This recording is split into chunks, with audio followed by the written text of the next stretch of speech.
চোখে দেখতে পান না, তবুও মাছ কাটছেন 23 বছর ধরে। আস্তে আস্তে না আলো নিভে গেল। মাছ কেটে সংসার চলে কোনো রকম ভাই। এখন আর ইনকাম নাই রে ভাই। এখন 200-300 হইলে দোকান ভাড়া দিয়ে নিজে খাইলে কোনো রকম আসি। মা বাপ মারা গেল, 2 ভাই মারা গেল, এই অবস্থায় আমি আসি। নাম তার মোহাম্মদ জুলহজ ব্যাপারী, পেশায় একজন মাছ ব্যবসায়ী। 4 ভাই বোনের মধ্যে ছোটবেলা থেকে চোখে কম দেখেন, তেমন পড়ালেখা করেননি তিনি। আমরা চাইবে আমার দাদাই করছে, আমার তালাই করছে, আমার বাবা করছে, আমারই ব্যবসায়ী। বাবা ছিল মাছ ব্যবসায়ী। ছোট থেকে বাবার ব্যবসার কাজে সহায়তা করতেন তিনি। এখন তিনি নিজেও একজন মাছ ব্যবসায়ী।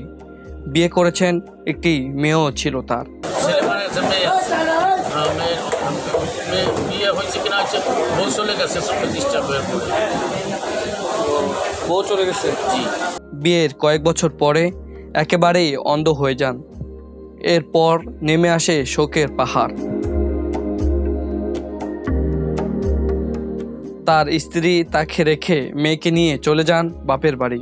23 বছর ধরে একাই জীবন কাটাচ্ছেন। নিজে রান্না করে খাওয়া দাওয়া করেন। 23 বছর।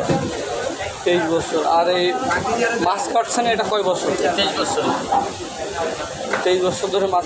পরিবারের থেকে কোনো সহায়তা পান না। চিকিৎসা করালে চোখে দেখতে পাবেন বলে আশা তার, কিন্তু টাকার অভাবে চিকিৎসা করাতে পারছেন না। আশেপাশের মানুষ বলে তাকে যদি কেউ সাহায্য করত তাহলে সে আবার চোখে দেখতে পেত।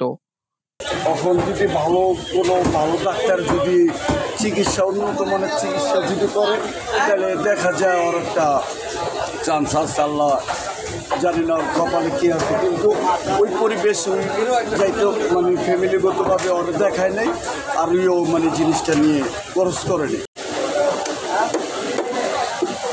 মোহাম্মদ নাসিরউদ্দিন, জনতার জমিন, ঢাকা।